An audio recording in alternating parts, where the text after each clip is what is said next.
ꯌꯦꯡꯅꯕ ꯌꯣꯛꯈꯣꯏ ꯏꯃꯥ ꯍꯣꯏ ꯑꯍꯜ ꯑꯣꯏꯔꯦ ꯁꯤꯅ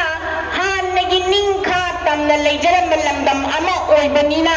ꯑꯩꯈꯣꯏ ꯑꯃꯨꯛꯇꯪ ꯐꯨꯒꯠꯂꯀꯥꯟꯗ ꯊꯦꯡꯈꯥꯡ ꯀꯌꯥꯗ ꯃꯁꯤꯕꯨ ꯊꯦꯡꯅꯅꯕꯒꯤꯗꯃꯛꯇ ꯏꯍꯧ ꯀꯌꯥ ꯑꯃꯒꯤ ꯍꯧꯗꯕ ꯅꯠꯇꯦ ꯑꯗꯨꯒꯨꯝꯕ ꯌꯥꯝꯅ ꯂꯥꯛꯇꯕ ꯅꯠꯇꯦ ꯂꯥꯛꯏꯕ ꯃꯌꯥꯝ ꯄꯨꯝꯅꯃꯛꯁꯤꯡꯁꯦ ꯃꯤꯌꯥꯝꯒꯤ ꯑꯄꯨꯟꯕ ꯌꯨꯅꯤꯇꯤ ꯍꯥꯏꯕꯗꯨꯅ ꯑꯩꯈꯣꯏ ꯊꯦꯡꯅꯅꯕ ꯍꯣꯠꯅꯒꯗꯕꯅꯤ ꯑꯩꯈꯣꯏ ꯊꯦꯡꯅꯔꯣꯏꯗꯕꯅꯤ ꯏꯄꯥ ꯏꯄꯨꯁꯤꯡꯅ ꯆꯍꯤ ꯂꯤꯁꯤꯡ ꯀꯌꯥ ꯊꯝꯕꯤꯔꯝꯂꯕ ꯑꯩꯈꯣꯏꯒꯤ ꯌꯨꯅꯤꯇꯤꯁꯦ ꯊꯦꯡꯅꯅꯕ ꯍꯣꯠꯅꯒꯗꯕꯅꯤ ꯍꯥꯏꯕꯁꯤ ꯑꯩꯒꯤ ꯃꯥꯏꯀꯩꯗꯒꯤ ꯃꯁꯤ ꯖꯨꯟ 18 ꯖꯨꯟ 18 ꯍꯥꯏꯇꯥꯔꯦꯀꯣ ꯃꯁꯤꯒꯤ ꯁꯤꯜꯂꯤꯕ ꯐꯪꯁꯟꯁꯤꯗ ꯏꯁꯥꯅ ꯁꯔꯨꯛ ꯌꯥꯎꯕ ꯐꯪꯖꯕꯁꯦ ꯑꯩ ꯌꯥꯎꯕ ꯐꯪꯖꯕꯁꯦ ꯌꯥꯝ ꯍꯔꯥꯎꯋꯦ ꯍꯥꯏꯕꯗꯤ ꯃꯇꯝꯗꯨꯗ 2002ꯗ ꯊꯣꯛꯈꯤꯕ ꯏꯁꯨꯅꯤ ꯍꯥꯏꯇꯥꯔꯦ ꯃꯁꯤꯗ ꯃꯇꯝꯗꯨꯗ ꯑꯩꯈꯣꯏ ꯏꯃꯥ ꯂꯩꯕꯥꯛꯀꯤꯗꯃꯛꯇ ꯆꯣꯡꯊꯣꯛꯈꯤꯕ ꯊꯋꯥꯏ ꯊꯥꯈꯤꯕ ꯃꯌꯥꯝꯗꯨꯒꯤ ꯃꯐꯝꯗ ꯑꯩꯅ ꯂꯩꯕꯅ ꯑꯃꯇꯪ ꯑꯣꯏꯁꯨ ꯀꯠꯄ ꯂꯥꯛꯆꯕꯁꯦ ꯑꯩꯉꯣꯟꯗ ꯍꯔꯥꯎꯕ ꯅꯨꯡꯉꯥꯏꯕ ꯌꯥꯝ ꯄꯣꯛꯆꯩ ꯑꯗꯨꯒ ꯉꯁꯤ ꯑꯩꯒꯤ ꯑꯣꯏꯕ ꯕꯤꯜ ꯍꯥꯏꯇꯥꯔꯦ ꯍꯧꯖꯤꯛ ꯍꯧꯖꯤꯛ ꯀꯔꯦꯟ ꯏꯁꯨꯁꯤꯗ ꯑꯩꯕꯨ ꯍꯥꯏꯖꯧ ꯍꯥꯏꯇꯥꯔꯒꯗꯤ ꯑꯩꯈꯣꯏꯗꯤ ꯃꯍꯩꯔꯣꯏꯅꯤ ꯁꯥꯇ꯭ꯔꯅꯤ ꯑꯩꯈꯣꯏꯒꯤ ꯁꯥꯇ꯭ꯔꯒꯤ ꯄꯨꯟꯁꯤꯗ ꯌꯥꯝꯅ ꯑꯋꯥꯕ ꯑꯃ ꯊꯦꯡꯅꯔꯦ ꯑꯇꯣꯞꯄ ꯁ꯭ꯇꯦꯠꯁꯤꯡꯁꯤꯒ ꯑꯩꯈꯣꯏꯒ ꯌꯦꯡꯅꯔꯛꯄ ꯃꯇꯝꯗ ꯑꯩꯈꯣꯏꯁꯦ ꯌꯥꯝꯅ ꯗꯥꯎꯟ ꯆꯠꯄ ꯍꯥꯏꯇꯥꯔꯦ ꯑꯇꯣꯞꯄꯁꯤꯡꯗ ꯐꯪꯉꯤꯕ ꯐꯦꯁꯤꯂꯤꯇꯤꯁꯦ ꯑꯩꯈꯣꯏꯗꯗꯤ ꯐꯪꯗ꯭ꯔꯦꯕ ꯃꯔꯝꯗꯤ ꯏꯔꯥꯡꯁꯤꯅ ꯃꯔꯝ ꯑꯣꯏꯔꯀꯥꯟꯗ ꯂꯥꯏꯔꯤꯛ ꯇꯝꯅ ꯐꯪꯕ ꯉꯝꯗꯕ ꯍꯥꯏꯕꯗꯤ ꯃꯍꯩꯔꯣꯏ ꯑꯩꯈꯣꯏꯅ ꯇꯨꯡꯒꯤ ꯌꯨꯝꯕꯤ ꯑꯣꯏꯔꯛꯀꯗꯣꯏꯅꯤ ꯑꯗꯨꯗꯨꯅ ꯑꯩꯈꯣꯏꯅ ꯂꯥꯏꯔꯤꯛꯁꯤꯗ ꯃꯥꯏꯗꯣ ꯐꯖꯅ ꯑꯣꯟꯁꯤꯟꯕ ꯉꯝꯗ꯭ꯔꯕꯅꯤ나 ꯑꯇꯣꯞꯄꯁꯤꯡꯗ ꯌꯦꯡꯒꯗ꯭ꯔꯥ ꯍꯥꯏꯕꯒꯤ ꯋꯥꯈꯜꯗꯁꯨ ꯅꯨꯡꯉꯥꯏꯇꯕ ꯀꯌꯥ ꯑꯃ ꯊꯦꯡꯅꯔꯤ ꯑꯗꯨꯅ ꯃꯁꯤ ꯍꯧꯖꯤꯛ ꯊꯣꯛꯏꯕ ꯏꯔꯥꯡꯁꯤꯡꯁꯦ ꯃꯔꯤ ꯂꯩꯅꯕ ꯑꯩꯈꯣꯏꯒꯤ ꯂꯩꯕꯥꯛꯁꯤꯒꯤ ꯃꯄꯤ ꯃꯄꯥ ꯑꯣꯏꯔꯤꯕꯁꯤꯡꯅ ꯌꯦꯡꯁꯤꯟꯕꯤꯔꯒ ꯃꯁꯤꯗ ꯁꯥꯟꯇꯤ ꯄꯨꯔꯛꯅꯕ ꯍꯥꯏꯕꯗꯨꯅ ꯑꯩꯒꯤ ꯊꯃꯣꯏ ꯁꯣꯛꯅ ꯍꯥꯏꯇꯥꯔꯦ ꯊꯃꯣꯏ ꯁꯥꯟꯇ꯭ꯔ ꯑꯣꯏꯅ ꯑꯩ ꯃꯁꯤ ꯍꯥꯏꯖꯅꯤꯡꯉꯤ ꯃꯁꯤꯁꯤ ꯀꯨꯟꯒ ꯃꯔꯤꯔꯛ ꯁꯨꯕ ꯑꯩꯈꯣꯏꯒꯤ ꯉꯝꯈꯩ ꯀꯟꯅꯅꯕꯒꯤ ꯏꯍꯧꯒ ꯏꯍꯧ 19 ꯑꯣꯛꯇꯣꯕꯔ 19ꯅ ꯊꯋꯥꯏꯅ ꯄꯥꯎꯇꯥꯛ ꯄꯤꯈꯤꯕ ꯌꯥꯝꯅ ꯃꯅꯤꯄꯨꯔꯒꯤ ꯄꯨꯋꯥꯔꯤꯗ ꯃꯌꯦꯛ ꯂꯥꯅ ꯂꯩꯔꯕ ꯀꯥꯎꯔꯣꯏꯗꯕ ꯑꯗꯨꯒꯨꯝꯂꯕ ꯅꯨꯃꯤꯠ ꯑꯃꯅꯤ ꯉꯁꯤꯒꯤ ꯅꯨꯃꯤꯠ ꯑꯁꯤꯃꯛꯇꯗ ꯆꯍꯤ 19 ꯃꯃꯥꯡꯒꯤ ꯅꯨꯃꯤꯠ ꯑꯁꯤꯃꯛꯇꯗ ꯅꯣꯡꯅ ꯋꯥ ꯐꯨꯗꯤꯠ ꯐꯨꯅ ꯇꯥꯕ ꯃꯇꯝꯗ ꯍꯥꯏꯔꯤꯕ ꯊꯧꯗꯣꯛꯁꯤ ꯊꯣꯛꯈꯤꯕꯅꯤ ꯑꯩꯈꯣꯏ ꯀꯅꯥꯒꯨꯝꯕ ꯑꯃꯠꯇꯅ ꯃꯁꯥ ꯆꯤꯡꯊꯣꯛꯑꯒ ꯃꯁꯤꯒꯤ ꯏꯍꯧꯁꯤ ꯌꯥꯎꯔꯨ ꯍꯥꯏꯕ ꯅꯠꯇꯕ ꯃꯁꯥ ꯃꯁꯥꯅ ꯊꯋꯥꯏ ꯌꯥꯎꯅ ꯆꯣꯡꯊꯣꯛꯆꯔꯛꯂꯒ ꯑꯗꯨꯒꯨꯝꯕ ꯃꯤꯌꯥꯝꯒꯤ ꯏꯍꯧꯁꯤꯗꯩꯗ ꯁꯔꯨꯛ ꯌꯥꯈꯤꯕꯅꯤ ꯃꯅꯤꯄꯨꯔꯒꯤ ꯉꯝꯈꯩ ꯀꯥꯏꯕ ꯌꯥꯔꯣꯏ ꯍꯧꯖꯤꯛꯁꯨ ꯏꯄꯥ ꯏꯄꯨꯅ ꯊꯅꯝꯕ ꯉꯝꯈꯩ ꯑꯁꯦ ꯎꯆꯨꯛ ꯐꯥꯎꯕ ꯇꯨꯗꯕꯈꯩ ꯂꯩꯔꯤ ꯑꯗꯨꯕꯨ ꯊꯦꯡꯈꯥꯡ ꯀꯌꯥꯗ ꯃꯁꯤꯕꯨ ꯊꯦꯡꯅꯅꯕꯒꯤꯗꯃꯛꯇ ꯏꯍꯧ ꯀꯌꯥ ꯑꯃꯒꯤ ꯍꯧꯗꯕ ꯅꯠꯇꯦ ꯑꯗꯨꯒꯨꯝꯕ ꯌꯥꯝꯅ ꯂꯥꯛꯇꯕ ꯅꯠꯇꯦ ꯂꯥꯛꯏꯕ ꯃꯌꯥꯝ ꯄꯨꯝꯅꯃꯛꯁꯤꯡꯁꯦ ꯃꯤꯌꯥꯝꯒꯤ ꯑꯄꯨꯟꯕ ꯌꯨꯅꯤꯇꯤ ꯍꯥꯏꯕꯗꯨꯅ ꯑꯩꯈꯣꯏ ꯊꯦꯡꯅꯅꯕ ꯍꯣꯠꯅꯒꯗꯕꯅꯤ ꯑꯩꯈꯣꯏ ꯊꯦꯡꯅꯔꯣꯏꯗꯕꯅꯤ ꯏꯄꯥ ꯏꯄꯨꯁꯤꯡꯅ ꯆꯍꯤ ꯂꯤꯁꯤꯡ ꯀꯌꯥ ꯊꯝꯕꯤꯔꯝꯂꯕ ꯑꯩꯈꯣꯏꯒꯤ ꯌꯨꯅꯤꯇꯤꯁꯦ ꯊꯦꯡꯅꯅꯕ ꯍꯣꯠꯅꯒꯗꯕꯅꯤ ꯍꯥꯏꯕꯁꯤ ꯑꯩꯒꯤ ꯃꯥꯏꯀꯩꯗꯒꯤ ꯊꯝꯖꯒꯦ ꯍꯧꯈꯤꯕ ꯆꯍꯤꯒꯤ 2001ꯗ ꯊꯣꯛꯈꯤꯕ ꯖꯨꯟꯒꯤ ꯇꯥꯡ 10ꯅꯤ ꯖꯨꯟꯗ ꯊꯥꯗ ꯊꯣꯛꯈꯤꯕ ꯒ꯭ꯔꯦꯠ ꯖꯨꯟ ꯑꯞꯔꯥꯏꯖꯤꯡ ꯗꯦ ꯍꯥꯏꯅ ꯄꯥꯡꯊꯣꯛꯈꯤꯕ ꯑꯣꯕꯖꯔꯕꯦꯁꯟ ꯑꯁꯤꯗ ꯉꯁꯤ ꯃꯇꯝꯗꯨꯗ ꯑꯩꯈꯣꯏꯒꯤ ꯏꯔꯝꯗꯝ ꯑꯁꯤꯒꯤ ꯉꯝꯈꯩ ꯀꯥꯏꯕ ꯌꯥꯕꯒꯤ ꯑꯀꯤꯕ ꯂꯥꯛꯂꯕ ꯇꯥꯟꯖꯥ ꯑꯗꯨꯗ ꯑꯩꯈꯣꯏꯒꯤ ꯏꯔꯝꯗꯝꯁꯤꯒꯤ ꯉꯝꯈꯩ ꯀꯥꯏꯕ ꯌꯥꯔꯣꯏ ꯖꯥꯇꯤꯒꯤ ꯃꯥꯡꯕ ꯌꯥꯔꯣꯏ ꯍꯥꯏꯕꯒꯤ ꯋꯥꯈꯜꯂꯣꯟꯅ ꯃꯥꯡꯑꯣꯏꯅꯔꯀꯥꯟꯗ ꯊꯋꯥꯏ ꯀꯠꯈ꯭ꯔꯕ ꯑꯊꯧꯕ 19ꯒꯤ ꯃꯐꯝꯗ ꯑꯩꯈꯣꯏꯒꯤ ꯉꯁꯤꯁꯨ ꯑꯩꯈꯣꯏꯅ ꯏꯀꯥꯏ ꯈꯨꯝꯅꯕ ꯂꯦꯞꯇꯔꯤ ꯃꯈꯣꯏꯕꯨ ꯃꯩ ꯏꯁꯤꯡꯅ ꯃꯨꯠꯇ꯭ꯔꯤꯕ ꯃꯈꯩ ꯃꯈꯣꯏꯒꯤ ꯃꯤꯡꯆꯠꯇꯦ ꯉꯁꯤꯒꯤ ꯂꯝꯗꯝꯁꯤꯗ ꯂꯦꯡꯗꯅ ꯂꯩꯍꯧꯔꯒꯅꯤ ꯍꯥꯏꯕ ꯋꯥꯐꯝꯁꯦ ꯍꯥꯟꯅ ꯊꯝꯖꯒꯦ ꯃꯈꯣꯏꯅ ꯀꯠꯈꯤꯕ ꯊꯋꯥꯏ ꯑꯗꯣ ꯑꯗꯨꯅ ꯃꯔꯝ ꯑꯣꯏꯔꯀꯥꯟꯗ ꯑꯩꯈꯣꯏꯒꯤ ꯏꯔꯝꯗꯝꯁꯦ ꯀꯥꯏꯗꯅ ꯉꯁꯤꯁꯨ ꯑꯩꯈꯣꯏ ꯃꯁꯦꯟ ꯅꯨꯡꯁꯤ ꯆꯥꯟꯅꯅ ꯂꯩꯃꯤꯟꯅꯕ ꯑꯗꯨꯒꯨꯝꯂꯕ ꯂꯝꯗꯝ ꯑꯃꯈꯛ ꯑꯣꯏꯔꯒ ꯂꯩꯔꯤꯕꯅꯤ ꯍꯥꯏꯔꯤꯕ ꯃꯇꯝꯗꯨꯗ ꯀꯔꯤꯒꯨꯝꯕ ꯀꯥꯏꯈꯤꯕ ꯊꯣꯛꯂꯝꯂꯕꯗꯤ ꯉꯁꯤ ꯑꯩꯈꯣꯏ ꯃꯁꯦꯟ ꯄꯨꯟꯁꯤꯟꯅꯔꯒ ꯂꯩꯔꯤꯕꯁꯦ ꯂꯩꯕ ꯐꯪꯂꯝꯗꯕ ꯌꯥꯏ ꯃꯔꯝ ꯑꯗꯨꯅ ꯉꯁꯤꯃꯛꯁꯨ ꯃꯅꯤꯄꯨꯔ ꯃꯩꯇꯩ ꯄꯥꯉꯜ ꯋꯦꯜꯐꯤꯌꯔ ꯑꯣꯔꯒꯅꯥꯏꯖꯦꯁꯟꯅ ꯏꯔꯝꯗꯝꯁꯤꯒꯤꯗꯃꯛ ꯑꯃꯗꯤ ꯖꯥꯇꯤꯁꯤꯒꯤꯗꯃꯛ ꯏꯔꯝꯗꯝꯗ ꯁꯤꯡꯅꯔꯛꯄ ꯈꯨꯗꯤꯡꯃꯛ ꯃꯇꯝ ꯃꯇꯝꯒꯤ ꯂꯥꯛꯄ ꯊꯕꯛ ꯊꯧꯔꯝ ꯈꯨꯗꯤꯡꯃꯛꯇ ꯊꯦꯡꯅꯒꯅꯤ ꯍꯥꯏꯕꯁꯦ ꯉꯁꯤ ꯃꯅꯤꯄꯨꯔ ꯃꯩꯇꯩ ꯄꯥꯉꯜ ꯋꯦꯜꯐꯤꯌꯔ ꯑꯣꯔꯒꯅꯥꯏꯖꯦꯁꯟꯒꯤ ꯄ꯭ꯔꯦꯁꯤꯗꯦꯟ ꯑꯃ ꯑꯣꯏꯅ ꯑꯃꯗꯤ ꯃꯅꯤꯄꯨꯔ ꯃꯩꯇꯩ ꯄꯥꯉꯜ ꯑꯃꯗꯤ ꯃꯅꯤꯄꯨꯔ ꯃꯤꯌꯥꯝ ꯄꯨꯟꯅ ꯊꯦꯡꯅꯃꯤꯟꯅꯒꯅꯤ ꯍꯥꯏꯕ ꯋꯥꯐꯝ ꯑꯁꯦ ꯉꯁꯤ ꯄ꯭ꯔꯦꯁ ꯃꯤꯗꯤꯌꯥꯒꯤ ꯁꯤꯟꯅꯥꯎꯁꯤꯡꯅ ꯊꯝꯖꯒꯦ ꯂꯣꯏꯅꯅ ꯃꯈꯥ ꯇꯥꯕꯗꯁꯨ ꯀꯅꯥꯒꯨꯝꯕꯁꯤꯡꯅ ꯁꯤꯡꯅꯔꯛꯄ ꯃꯇꯝꯗ ꯏꯔꯩꯕꯥꯛꯀꯤꯗꯃꯛ ꯖꯥꯇꯤꯒꯤꯗꯃꯛꯇꯗꯤ ꯊꯋꯥꯏ ꯀꯠꯄ ꯄꯥꯝꯃꯨꯗꯅ ꯃꯇꯝ ꯆꯨꯞꯄꯗꯒꯤ ꯑꯣꯏꯅ ꯂꯦꯞꯄꯒ ꯂꯩꯔꯤ ꯍꯥꯏꯕꯁꯦ ꯉꯁꯤ ꯃꯤꯗꯤꯌꯥꯒꯤ ꯁꯤꯟꯅꯥꯎꯁꯤꯡꯅ ꯍꯧꯖꯤꯛꯀꯤ ꯃꯇꯝꯁꯤꯗ ꯑꯩꯒꯤ ꯍꯥꯏꯕ ꯑꯄꯤꯛꯄ ꯋꯥꯈꯜꯂꯣꯟꯁꯤꯅ ꯃꯉꯣꯟꯗ ꯎꯕꯁꯦ masina kaidolung tum koi be yar wai have ko pham sim han lo tham jage manipur lai tra di ai lai biar wai ba ai thak rai lai ge do manipur hai ba marwai ri badi khoi ram dam manipuri sine manipuri de lai ba zati khudimak se manipuri ki masang akte ne ba manipuri dai ko tun lai ge have tar ga di manipuri hal kan bata first priority se manipuri kan bani darkar lai si manipuri kan dra ga di ai ki api po khalon duna kaidolung dai ko pham sida pun na hing na ba yar wai apun magi sakki sakadana magi da khoi masen kumsin na ba ai gi hai bo khalon thadok na kan da ai gi api po khalon do thadok na si khoi masen kumsin na bagi matam madu thengmal na bani khoi masen kumsin na bagi lambi mang de he kumsin na si adu khoi apun ba mani pura amagi da apun ba ei ba amagi da makta khoi punna thab tong mina si hai bo pham se Sitaloinam ai RPI Athawale Manipur State King President Thokijan ngasi athobusingdi ising asina lakpa yoina na Athawale Manipur State Ki maikaidegi iram da masida kunda minariba tongan ba yellow fruit sing amadi isini nauksing da bijaning ba pawjelasi ai iram da Manipur kanana bi da makka kawaina pontha pikraba athobusing upai pusing na tamiram ba para adugu lingam da ai koi punna samina duna Manipur Himalaya asi convenience amadi tongan ba yellow fruit sing da pirakliba section sing asi ai koi punna amatoina thinamina duna iramdam asi santi leba intappa adugumba lamdam ama oinana ba kunda minarliba yellow fruit sing na amatoina thinamina ba matam adu oire habasima RPI Athawale ge maikaidegi ta pawjen pijari duga akasigi athobusing gi numina lakpa yoinana tungda horkuba nahasing amadi akoi kudimakki thamoida akoi kudimakki wakhanda Himalaya ba nungsiba iramda Manipur sibu chaukanana ba iramda Manipur sibu khanana bi damakta koi torkani amadi adu wakhalon chelakba oirasano haibasisu RPI Athawale ge maikaidi hajar yemnaba jo koi imawai ahal wale sayuldi lama lebak kanba lomdam bizanai malai bakan bangamba makata bayam na thanjaroi ki mama lai bak pudi khawai ne helalui sukunama pukchen khojen tinna mane isadi dhapya kaina male na kunna makane na lapri kunna makunsu khagat pagal hinara mama lai bak sinabi ala ta kaya khana ka sarman sataman kuamrata Imai Bema, Yumnam, Laying Layma, Kanglay Pag Lamzing Apun Ba Mayrahalo, Kangla Maigi.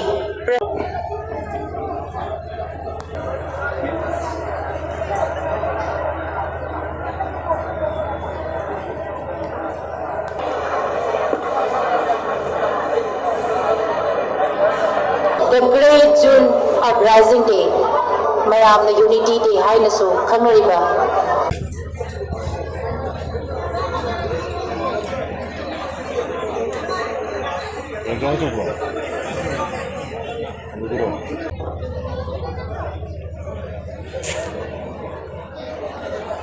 Hapiriba,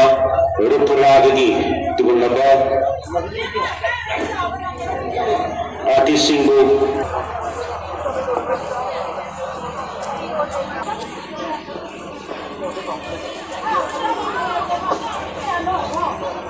problem sing se khoi masen pun phamin na kan lo khaim na kan da tho iba problem ado solve to kan da khoi akun ba Manipur ma sagan na bhona ba ai ja Manipur se da sanction khalo se he na mangam san mangam ngani hai bo khol long do lei jai ona ma duna khoi masen na ai ja Manipur na mangoi na ka khoi pun thawak to mina si matam chupu gi oina hai bo kholom chat sina han nagi ningkha tamna leijaram lamdam ama oibanina ai khoi amakang thukalakanda khawgana yemnaba jo koi imawai ahal wale sagana yemnaba jo koi imawai ahal wale sina han nagi ningkha tamna leijaram lamdam ama oibanina ai khoi amakang thukalakanda khawgana Angker mana begitu makna ihok ya ihok berarti yang berarti lain pun yang perlu sukses yang apun unity hai betul ai koi mana begitu bani koi mana begitu bani koi cina so listen kya koi se ai ꯃꯁꯤ June 18 June 18 ꯍꯥꯏꯇꯥꯔꯦꯀꯣ ꯃꯁꯤꯗꯤ ꯁꯤꯜꯂꯤꯕ ꯐꯪꯁꯟꯁꯤꯗ ꯏꯁꯥꯅ ꯁꯔꯨꯛ ꯌꯥꯎꯕ ꯐꯪꯖꯕꯁꯦ ꯑꯩ ꯌꯥꯎꯕ ꯐꯪꯖꯕꯁꯦ ꯌꯥꯝ ꯍꯔꯥꯎꯋꯦ ꯍꯥꯏꯕꯗꯤ ꯃꯇꯝꯗꯨꯗ 2002ꯗ ꯊꯣꯛꯈꯤꯕ ꯏꯁꯨꯅꯤ ꯍꯥꯏꯇꯥꯔꯦ ꯃꯁꯤꯗ ꯑꯩꯈꯣꯏ ꯏꯃꯥ ꯂꯩꯕꯥꯛꯀꯤꯗꯃꯛꯇ ꯆꯣꯡꯊꯣꯛꯈꯤꯕ ꯊꯋꯥꯏ ꯊꯥꯈꯤꯕ ꯃꯌꯥꯝꯗꯨꯒꯤ ꯃꯐꯝꯗ ꯑꯩꯅ ꯂꯩꯕꯅ ꯑꯃꯇꯪ ꯑꯣꯏꯁꯨ ꯀꯠꯄ ꯂꯥꯛꯆꯕꯁꯦ ꯑꯩꯉꯣꯟꯗ ꯍꯔꯥꯎꯕ ꯅꯨꯡꯉꯥꯏꯕ ꯌꯥꯝ ꯄꯣꯛꯆꯩ ꯑꯗꯨꯒ ꯉꯁꯤ ꯑꯩꯒꯤ ꯑꯣꯏꯕ ꯕꯤꯜ ꯍꯥꯏꯇꯥꯔꯦ ꯍꯧꯖꯤꯛ ꯍꯧꯖꯤꯛ ꯀꯔꯦꯟ ꯏꯁꯨꯁꯤꯗ ꯑꯩꯕꯨ ꯍꯥꯏꯖꯧ ꯍꯥꯏꯇꯥꯔꯒꯗꯤ ꯑꯩꯈꯣꯏꯗꯤ ꯃꯍꯩꯔꯣꯏꯅꯤ ꯁꯥꯇ꯭ꯔꯅꯤ ꯑꯩꯈꯣꯏꯒꯤ ꯁꯥꯇ꯭ꯔꯒꯤ ꯄꯨꯟꯁꯤꯗ ꯌꯥꯝꯅ ꯑꯋꯥꯕ ꯑꯃ ꯊꯦꯡꯅꯔꯦ ꯑꯇꯣꯞꯄ ꯁ꯭ꯇꯦꯠꯁꯤꯡꯁꯤꯒ ꯑꯩꯈꯣꯏꯒ ꯌꯦꯡꯅꯔꯛꯄ ꯃꯇꯝꯗ ꯑꯩꯈꯣꯏꯁꯦ ꯌꯥꯝꯅ ꯗꯥꯎꯟ ꯆꯠꯄ ꯍꯥꯏꯇꯥꯔꯦ ꯑꯇꯣꯞꯄꯁꯤꯡꯗ ꯐꯪꯉꯤꯕ ꯐꯦꯁꯤꯂꯤꯇꯤꯁꯦ ꯑꯩꯈꯣꯏꯗꯗꯤ ꯐꯪꯗ꯭ꯔꯦꯕ ꯃꯔꯝꯗꯤ ꯏꯔꯥꯡꯁꯤꯅ ꯃꯔꯝ ꯑꯣꯏꯔꯀꯥꯟꯗ ꯂꯥꯏꯔꯤꯛꯁꯨ ꯅꯤꯡꯇꯝꯅ ꯐꯪꯕ ꯉꯝꯗꯕ ꯍꯥꯏꯕꯗꯤ ꯃꯍꯩꯔꯣꯏ ꯑꯩꯈꯣꯏꯅ ꯇꯨꯡꯒꯤ ꯌꯨꯝꯕꯤ ꯑꯣꯏꯔꯛꯀꯗꯣꯏꯅꯤ ꯑꯗꯨꯗꯨꯅ ꯑꯩꯈꯣꯏꯅ ꯂꯥꯏꯔꯤꯛꯁꯤꯗ ꯃꯥꯏꯗꯣ ꯐꯖꯅ ꯑꯣꯟꯁꯤꯟꯕ ꯉꯝꯗ꯭ꯔꯕꯅꯤꯅ ꯑꯇꯣꯞꯄꯁꯤꯡꯗꯨꯗ ꯌꯦꯡꯒꯗ꯭ꯔꯥ ꯍꯥꯏꯕꯒꯤ ꯋꯥꯈꯜꯗꯁꯨ ꯅꯨꯡꯉꯥꯏꯇꯕ ꯀꯌా ꯑꯃ ꯊꯦꯡꯅꯔꯤ ꯑꯗꯨꯅ ꯃꯁꯤ ꯍꯧꯖꯤꯛ ꯊꯣꯛꯏꯕ ꯏꯔꯥꯡꯁꯤꯡꯁꯦ ꯃꯔꯤ ꯂꯩꯅꯕ ꯑꯩꯈꯣꯏꯒꯤ ꯂꯩꯕꯥꯛꯁꯤꯒꯤ ꯃꯄꯤ ꯃꯄꯥ ꯑꯣꯏꯔꯤꯕꯁꯤꯡꯅ ꯌꯦꯡꯁꯤꯟꯕꯤꯔꯒ ꯃꯁꯤꯗ ꯁꯥꯟꯇꯤ ꯄꯨꯔꯛꯅꯕ ꯍꯥꯏꯕꯗꯨꯗ ꯑꯩꯒꯤ ꯊꯃꯣꯏ ꯁꯣꯛꯅ ꯍꯥꯏꯇꯥꯔꯦ ꯊꯃꯣꯏ ꯁꯥꯇ꯭ꯔ ꯑꯣꯏꯅ ꯑꯩ ꯃꯁꯤ ꯍꯥꯏꯖꯅꯤꯡꯉꯤ ꯃꯁꯤꯁꯤ ꯀꯨꯟꯒ ꯃꯔꯤꯔꯛ ꯁꯨꯕ ꯑꯩꯈꯣꯏꯒꯤ ꯉꯝꯈꯩ ꯀꯟꯅꯅꯕꯒꯤ ꯏꯍꯧꯗ ꯑꯊꯧꯕ 19 ꯑꯊꯧꯕ 19ꯅ ꯊꯋꯥꯏꯅ ꯄꯨꯛꯅ ꯄꯤꯈꯤꯕ ꯌꯥꯝꯅ ꯃꯅꯤꯄꯨꯔꯒꯤ ꯄꯨꯋꯥꯔꯤꯗ ꯃꯌꯦꯛ ꯂꯥꯅ ꯎꯍꯧꯗꯕ ꯑꯗꯨꯒꯨꯝꯕ ꯉꯁꯤꯒꯤ ꯅꯨꯃꯤꯠ ꯑꯁꯤꯃꯛꯇꯗ ꯆꯍꯤ 10 ꯃꯃꯥꯡꯒꯤ ꯅꯨꯃꯤꯠ ꯑꯁꯤꯃꯛꯇꯗ ꯅꯣꯡ ꯈꯨꯗꯤꯛ ꯐꯨꯅ ꯇꯥꯕ ꯃꯇꯝꯗ ꯍꯥꯏꯔꯤꯕ ꯊꯧꯗꯣꯛꯁꯤ ꯊꯣꯛꯈꯤꯕꯅꯤ ꯑꯩꯈꯣꯏ ꯀꯅꯥꯒꯨꯝꯕ ꯑꯃꯠꯇꯅ ꯃꯁꯥ ꯆꯤꯡꯊꯣꯛꯑꯒ ꯃꯁꯤꯒꯤ ꯏꯍꯧꯁꯤ ꯌꯥꯎꯔꯣ ꯍꯥꯏꯕ ꯅꯠꯇꯕ ꯃꯁꯥ ꯃꯁꯥꯅ ꯊꯋꯥꯏ ꯌꯥꯎꯅ ꯆꯣꯡꯊꯣꯛꯆꯔꯛꯂꯒ ꯑꯗꯨꯒꯨꯝꯕ ꯃꯤꯌꯥꯝꯒꯤ ꯏꯍꯧꯁꯤꯗ ꯌꯥꯈꯤꯕꯅꯤ ꯃꯅꯤꯄꯨꯔꯒꯤ ꯉꯝꯈꯩ ꯀꯥꯏꯕ ꯌꯥꯔꯣꯏ ꯍꯧꯖꯤꯛꯁꯨ ꯏꯄꯥ ꯏꯄꯨꯅ ꯊꯅꯝꯕ ꯉꯝꯈꯩ ꯑꯁꯦ ꯎꯆꯨꯛ ꯐꯥꯎꯕ ꯇꯨꯗꯕꯈꯩ ꯂꯩꯔꯤ ꯑꯗꯨꯕꯨ ꯊꯦꯡꯈꯥꯡ ꯀꯌꯥꯔꯛꯇ ꯃꯁꯤꯕꯨ ꯊꯦꯡꯅꯅꯕꯒꯤꯗꯃꯛꯇ ꯏꯍꯧ ꯀꯌꯥ ꯑꯃꯗꯤ ꯍꯧꯗꯕ ꯅꯠꯇꯦ ꯑꯗꯨꯒꯨꯝꯕ ꯌꯥꯝꯅ ꯂꯥꯛꯇꯕ ꯅꯠꯇꯦ ꯂꯥꯛꯏꯕ ꯃꯌꯥꯝ ꯄꯨꯝꯅꯃꯛꯁꯤꯡꯁꯦ ꯃꯤꯌꯥꯝꯒꯤ ꯑꯄꯨꯟꯕ ꯌꯨꯅꯤꯇꯤ ꯍꯥꯏꯕꯗꯨꯅ ꯑꯩꯈꯣꯏ ꯊꯦꯡꯅꯅꯕ ꯍꯣꯠꯅꯒꯗꯕꯅꯤ ꯑꯩꯈꯣꯏ ꯃꯤꯂꯟꯅꯒꯗꯕꯅꯤ ꯏꯄꯥ ꯏꯄꯨꯁꯤꯡꯅ ꯆꯍꯤ ꯂꯤꯁꯤꯡ ꯀꯌꯥ ꯊꯝꯕꯤꯔꯝꯂꯕ ꯑꯩꯈꯣꯏꯒꯤ ꯉꯝꯈꯩꯁꯦ ꯐꯖꯅꯅꯕ ꯍꯣꯠꯅꯒꯗꯕꯅꯤ ꯍꯥꯏꯕꯁꯤ ꯑꯩꯒꯤ ꯃꯥꯏꯀꯩꯗꯒꯤ खितंग लाऊं आपको ꯍꯧꯈꯤꯕ ꯆꯍꯤꯒꯤ 2001ꯗ ꯊꯣꯛꯈꯤꯕ ꯖꯨꯟꯒꯤ ꯇꯥꯡ 10ꯅꯤ ꯖꯨꯟꯗ ꯊꯥꯗ ꯊꯣꯛꯈꯤꯕ ꯒ꯭ꯔꯦꯠ ꯖꯨꯟ ꯑꯞꯔꯥꯏꯖꯤꯡ ꯗꯦ ꯍꯥꯏꯅ ꯄꯥꯡꯊꯣꯛꯈꯤꯕ ꯑꯣꯕꯖꯥꯔꯕꯦꯁꯟ ꯑꯁꯤꯗ ꯉꯁꯤ ꯃꯇꯝꯗꯨꯗ ꯑꯩꯈꯣꯏꯒꯤ ꯏꯔꯝꯗꯝ ꯑꯁꯤꯒꯤ ꯉꯝꯈꯩ ꯀꯥꯏꯕ ꯌꯥꯕꯒꯤ ꯑꯀꯤꯕ ꯂꯥꯛꯂꯕ ꯇꯥꯟꯖꯥ ꯑꯗꯨꯗ ꯑꯩꯈꯣꯏꯒꯤ ꯏꯔꯝꯗꯝꯁꯤꯒꯤ ꯉꯝꯈꯩ ꯀꯥꯏꯕ ꯌꯥꯔꯣꯏ ꯏꯖꯥꯇꯤꯒꯤ ꯃꯥꯡꯕ ꯌꯥꯔꯣꯏ ꯍꯥꯏꯕꯒꯤ ꯋꯥꯈꯜꯂꯣꯟꯅ ꯃꯥꯡꯑꯣꯏꯅꯔꯀꯥꯟꯗ ꯊꯋꯥꯏ ꯀꯠꯈ꯭ꯔꯕ ꯑꯊꯧꯕ 19ꯒꯤ ꯃꯐꯝꯗ ꯑꯩꯈꯣꯏꯒꯤ ꯉꯁꯤꯁꯨ ꯑꯩꯈꯣꯏꯅ ꯏꯀꯥꯏ ꯈꯨꯝꯅꯕ ꯂꯦꯞꯇꯔꯤ ꯃꯈꯣꯏꯕꯨ ꯃꯩ ꯏꯁꯤꯡꯅ ꯃꯨꯠꯇ꯭ꯔꯤꯕ ꯃꯈꯩ ꯃꯈꯣꯏꯒꯤ ꯃꯤꯡꯆꯠꯇꯦ ꯉꯁꯤꯒꯤ ꯂꯝꯗꯝꯁꯤꯗ ꯑꯃꯨꯛ ꯂꯦꯡꯗꯅ ꯂꯩꯍꯧꯔꯒꯅꯤ ꯍꯥꯏꯕ ꯋꯥꯐꯝꯁꯦ ꯍꯥꯟꯅ ꯊꯝꯖꯒꯦ ꯃꯈꯣꯏꯅ ꯀꯠꯈꯤꯕ ꯊꯋꯥꯏ ꯑꯗꯣ ꯑꯗꯨꯅ ꯃꯔꯝ ꯑꯣꯏꯔꯀꯥꯟꯗ ꯑꯩꯈꯣꯏꯒꯤ ꯏꯔꯝꯗꯝꯁꯦ ꯀꯥꯏꯗꯅ ꯉꯁꯤꯁꯨ ꯑꯩꯈꯣꯏ ꯃꯁꯦꯟ ꯅꯨꯡꯁꯤ ꯆꯥꯟꯅꯅ ꯂꯩꯃꯤꯟꯅꯕ ꯑꯗꯨꯒꯨꯝꯂꯕ ꯑꯃꯈꯛ ꯑꯣꯏꯔꯒ ꯂꯩꯔꯤꯕꯅꯤ ꯍꯥꯏꯔꯤꯕ ꯃꯇꯝꯗꯨꯗ ꯀꯔꯤꯒꯨꯝꯕ ꯀꯥꯏꯈꯤꯕ ꯊꯣꯛꯂꯝꯂꯕꯗꯤ ꯉꯁꯤ ꯑꯩꯈꯣꯏ ꯃꯁꯦꯟ ꯄꯨꯟꯁꯤꯟꯅꯔꯒ ꯂꯩꯔꯤꯕꯁꯦ ꯂꯩꯕ ꯐꯪꯂꯝꯗꯕ ꯌꯥꯏ ꯃꯔꯝ ꯑꯗꯨꯅ ꯉꯁꯤꯃꯛꯁꯨ ꯃꯅꯤꯄꯨꯔ ꯃꯩꯇꯩ ꯄꯥꯉꯜ ꯋꯦꯜꯐꯤꯌꯔ ꯑꯣꯔꯒꯅꯥꯏꯖꯦꯁꯟꯅ ꯏꯔꯝꯗꯝꯁꯤꯒꯤꯗꯃꯛ ꯑꯃꯗꯤ ꯏꯖꯥꯇꯤꯁꯤꯒꯤꯗꯃꯛ ꯏꯔꯝꯗꯝꯗ ꯁꯤꯡꯅꯔꯛꯄ ꯈꯨꯗꯤꯡꯃꯛ ꯃꯇꯝ ꯃꯇꯝꯒꯤ ꯂꯥꯛꯄ ꯊꯕꯛ ꯊꯧꯔꯝ ꯈꯨꯗꯤꯡꯃꯛꯇ ꯊꯦꯡꯅꯒꯅꯤ ꯍꯥꯏꯕꯁꯦ ꯉꯁꯤ ꯃꯅꯤꯄꯨꯔ ꯃꯩꯇꯩ ꯄꯥꯉꯜ ꯋꯦꯜꯐꯤꯌꯔ ꯑꯣꯔꯒꯅꯥꯏꯖꯦꯁꯟꯒꯤ ꯄ꯭ꯔꯦꯁꯤꯗꯦꯟꯠ ꯑꯃ ꯑꯣꯏꯅ ꯑꯃꯗꯤ ꯃꯅꯤꯄꯨꯔ ꯃꯩꯇꯩ ꯄꯥꯉꯜ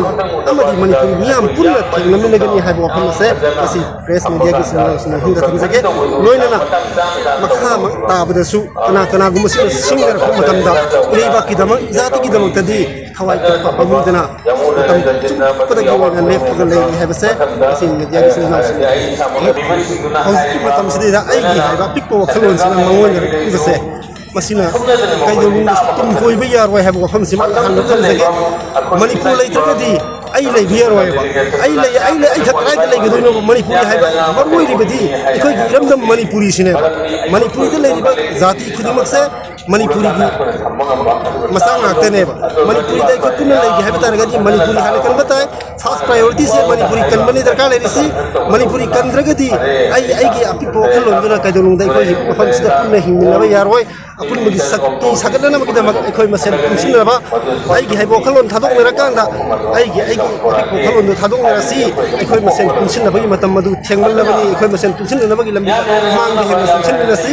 अदुगा अखोई अपुनबा मणिपुर अमगिदमक अपुनबा एबा अमगिदमकता अखोई पुन्ना थबक तौमिनसी हाइबो मफमसे सिता लोइनाम आई RPI थवाले मणिपुरी स्टेट की प्रेसिडेंट लोइना थोपजबनी ngasi अथोबसिंगी निसिंग नमित असिना लाखपा लोइनाना अथवाले मणिपुरी स्टेट की मेकैदेगी इरमदा मसिदा कुंदा मिनरिबा तोंगान तोंगानबा येलो फ्रूटसिंग अमदि इसिनि नाउसिंगदा बिजनिंगबा पाउजेलसी अखोई इरमदा मणिपुर कननबगिदमकता तवाइना पंथा पिखरबा अथोबसिंग उपाय पुसिंगना तमिरमबा पारा अदुगुम लिंगमदुदा अखोई पुन्ना समिनदुना मणिपुर इमालेबा असि कन्विनेसी अमदि तोंगान तोंगानबा येलो फ्रूटसिंगदा पिरकलिबा सैथिंगसिंग असि अखोई पुन्ना अमतोइना थेंगनमिनदुना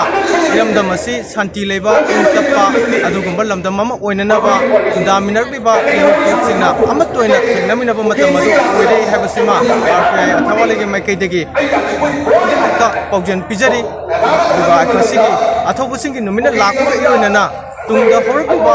नहासिंग अमदि अखोई खुदिमकि थमोइदा अखोई खुदिमकि वखंदा इमालेबा नुसिबा इरमदा Manipur असिबु चाउखननबा इरमदा Manipur असिबु खननबगिदमकता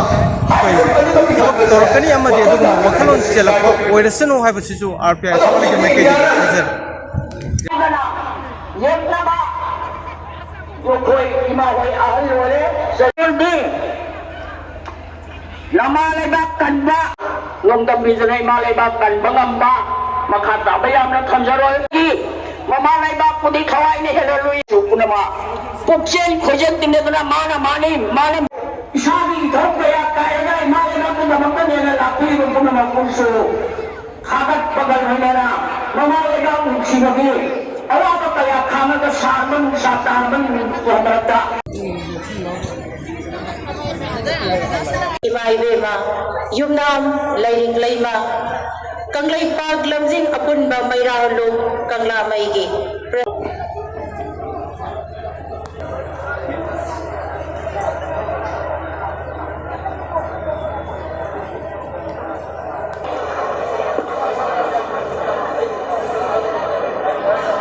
The great June uprising day, Mayam the Unity Day, Hainasu, Kanariba.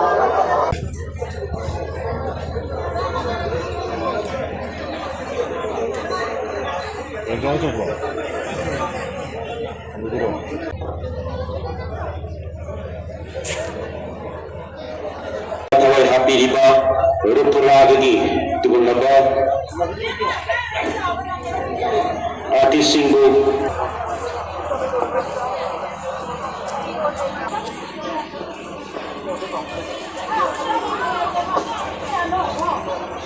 Problem से अखोई मसेन पुन्ना फमिनरका लोगा खैमिनरका दा इबा प्रॉब्लम तो सॉल्व तोरका अखोई अपुनबा मणिपुर मा सागनना बहन बता आइडिया ऑफ मणिपुर से द संशन खलो से हेन मंगम सानमंगम गनी हाइबो खल